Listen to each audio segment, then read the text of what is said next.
already learned to throw a jab and a cross. That's all you need. So what we're going to do, we'll do a body lock, take me down, and we'll hit a, you could hit a armbar, real easy. Simple. I'm going to show you first. And that's how we start now. This is In Depth with me, Dike Rostant. We're still inside Hiit Fit Gym, dealing with the Honeybadger himself, Joash Walkins.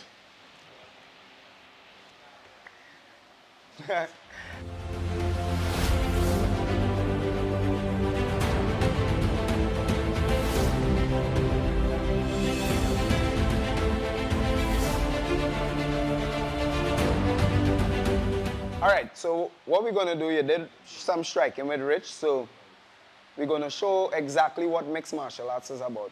So if you could break down mixed martial arts into two components, right? Two major components, striking and grappling. Nice, but then the grappling have two components of grappling. It have the art of taking someone down or tripping someone out, wrestling someone, and then the art of controlling them and submitting them on the ground. So that could be separated, just as how striking could be separated into boxing, kickboxing, Muay Thai, karate, all these. So what we're gonna do, there's two punches. All right, so in your stance, so first thing we're gonna do, when I throw these two punches to your head, I just want you to raise your hands, right? But you have to defend yourself as if you're gonna get cracked. So that is what I want. I want you to defend yourself. So we go, jab, cross. Now when you raise your hand, you give me an opportunity to chain levels, and now I can enter, put my head on your chest because I made you raise your hands by throwing those two punches. So we go, jab, cross, I chain levels, and enter. Grab you around the body. This is called a double under. Once I have a double under and I'm controlling your spine and your hip, I can do anything with you. So from there, I grab your body, pinch you in, get my hip to hip, and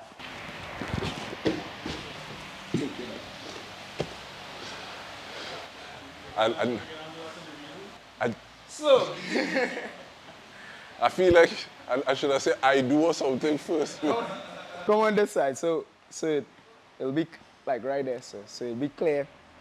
Nice. So we know our stance. So I'm going to make you defend yourself.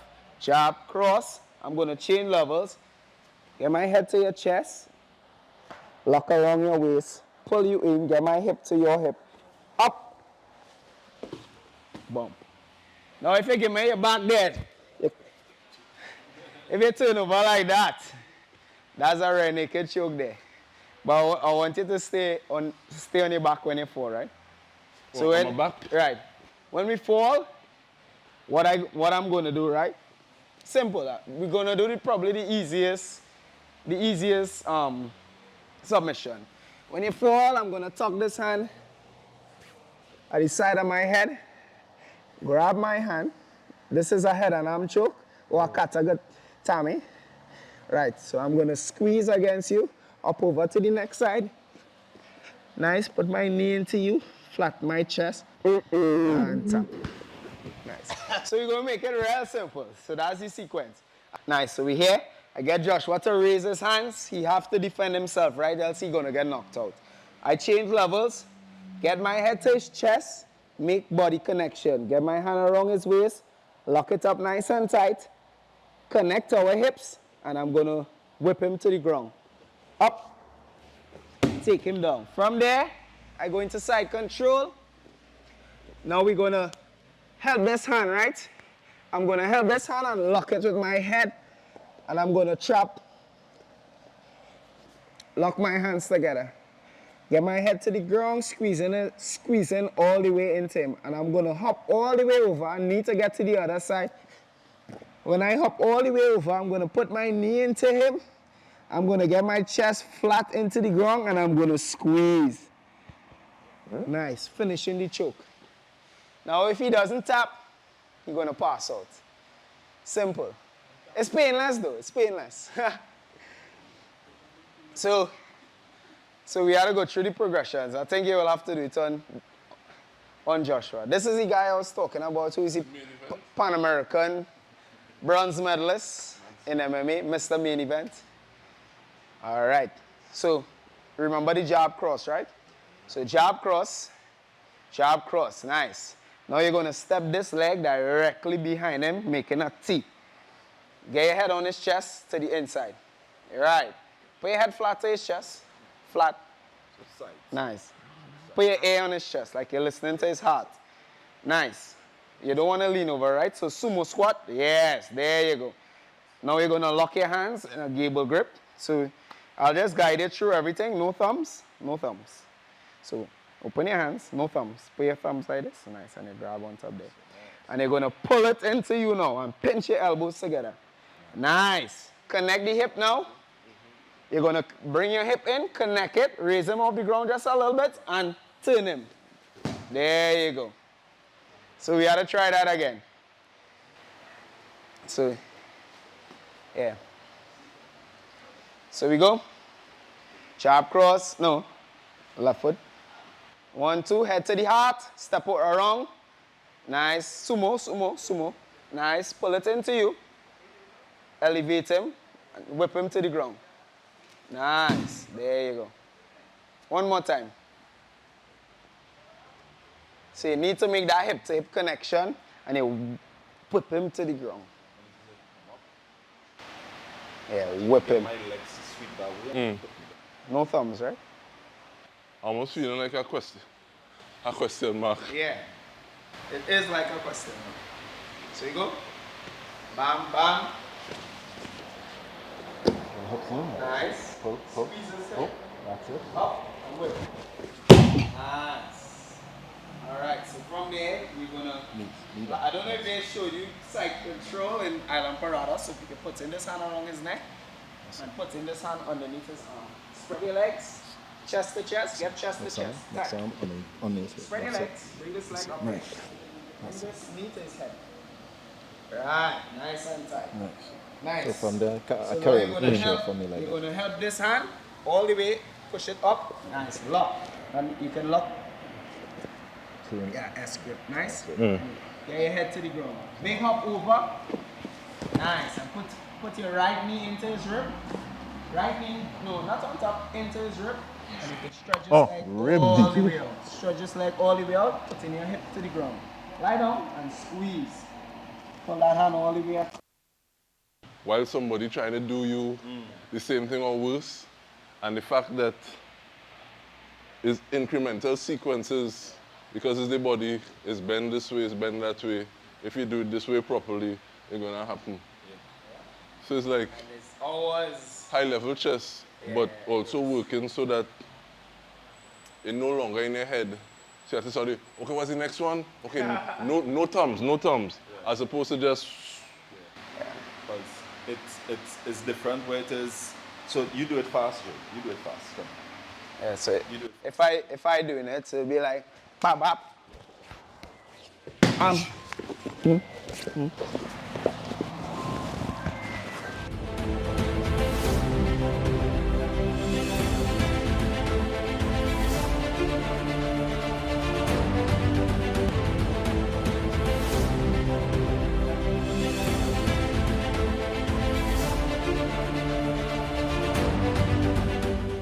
How it is you're drilling and what it is you're drilling.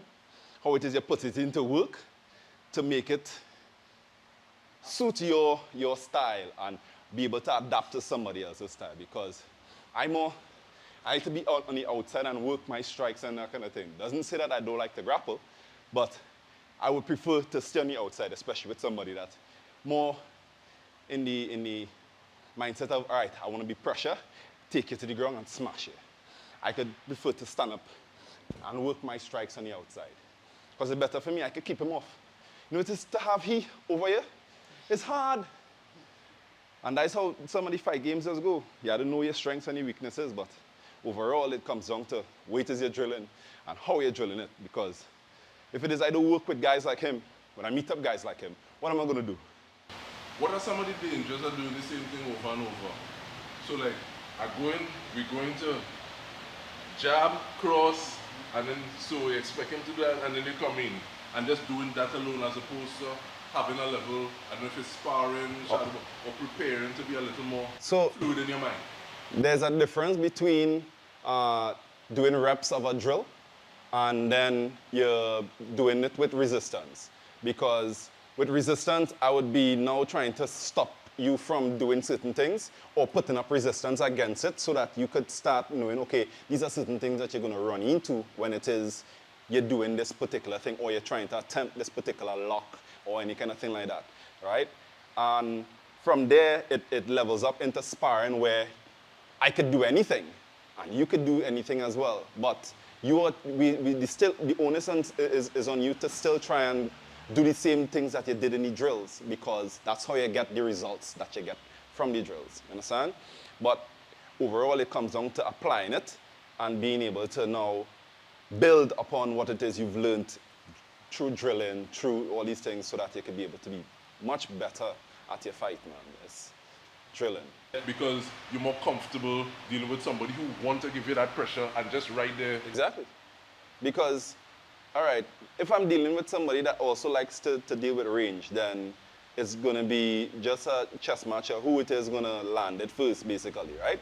But if I'm going against somebody, for instance, that likes to be pressure and likes to get close, then the game kind of changes because now I have to watch a lot more or be a lot more aware of all the different things that he's probably going to do to try and set up his approach so that he could take me down or put me up against the cage and start applying his pressure and his game, which is basically me understanding, okay, what my strengths are, what my weaknesses are. You ask how big of an issue humility is, and it's a big issue because, let me say, for instance, I say to myself that, hey, I'm a real big striker. I don't need no classes from Joash. I don't need any wrestling coaching from him. But then he shows me, okay, I'm going to give you a drill. All I want you to do is get up. You have 5 minutes, and I'm just going to hold you around your waist. And from there, I'll just try to do things just to allow you not to get up. But I want you to get up, and you have 5 minutes to do so. If I'm not able to get up within 5 minutes, then that shows me, or it's supposed to show me that, hey, you probably need this, you know, because if I'm in a fight and we're doing MMA and I can't get up, but my ability lies in striking and staying long, then as soon as I get to the ground and I'm on pressure, then my game is done. And I have nothing else to show. So it's very two-dimensional. There isn't levels to it. And I have another aspect to it, and in being a mixed martial artist, I will fight my opponent at the weakest point. But you can only fight your opponent at the weakest point if you are well-rounded. So being well-rounded, as to what you said with the humility, is putting yourself in the places that you dislike or the places that you're uncomfortable with. So you could become a little more comfortable just in case you get into those positions. And being well-rounded, you could explore new avenues in a fight, and you could exploit new avenues in a fight. With that in mind, who is this gym for? Because there may be some people who may be thinking about getting the foot wet into MMA. Some people may say, well, nah, that MMA workout is the baddest thing, you know. So they have no plans of getting into the octagon or a ring or anything like that. But who would you say that this gym is for? This gym is for anybody that is willing to come and put the time in to better themselves and better themselves for the future, not just for now that you want to come in and look nice, get your muscles nice and plump and whatnot, and then you walk out there and the maintenance goes right out the window. It's about, if it is you're willing to put in the work, then we're here. We'll help you along the way, and that is just how we are here. It's a bit of a community-based kind of something. So you're coming in here and you're going to make friends, you're going to make associations with people and whatnot, and it's going to just flow from there. It all depends on how it is you apply yourself, Isaac. And I'll ask this to both of you. No, say that and then I'll ask my question. Yeah, so just to expand on what Joshua is saying, this gym is for everybody. We do strength and conditioning. Not everybody would like the style of the classes. Not everybody's into circuits. Every bread have its cheese. Everybody have preference. So you'll have people who come and stay, and you have people who come and go. It's not for everybody, but yet again, it is for everybody. And on like the kickboxing and the mixed martial art aspect, we have two sides. The side who is willing to take it further and compete. And then if you just want to be a regular person, but I will tell everyone, it's better you have the tools than when you need it, you could use it, than when you're in a situation and you don't have a clue what is really going on, or you don't know how a grip or somebody grab you and you don't know what to do. It's better you have it when you need it, and I think it's martial arts. Everybody should probably do martial arts, even though if it's 6 months of your life, they should at least just dedicate 6 months of your life to martial arts, and I'm telling you, you'll be a completely different person. If somebody swing a slap at you, you will actually, by then, in 6 months, you will have the reflex to defend yourself, which could be the difference between being knocked out, life and death. So it is for everybody, and then again, it's not for everybody. You will have to come and judge and see if it's definitely for you. How do people find HitFit Gym? So you can check us out on Facebook, HitFit. You can check us out on Instagram, HitFit868. You could call 354-1154. You could message if you don't get an answer, and they will definitely reply. And we are on 22 Partner Street, St. James, just opposite the missing piece or next to Funky Pets. And there you have it. I don't know if it was smart man thing or it was just curiousness to get more information, but definitely we didn't rule or do as much of those sequences. But I'm very grateful to the main event, Joshua James, as well as the Honeybadger, Joash, Walkins, for the time they spent with us here at HitFit Gym. Well, opening up the space, allowing us into their space. And we want to thank you on behalf of the entire team at TTT News for tuning in. This has been In Depth with me, Dike Rostant. Thank you so much for joining us.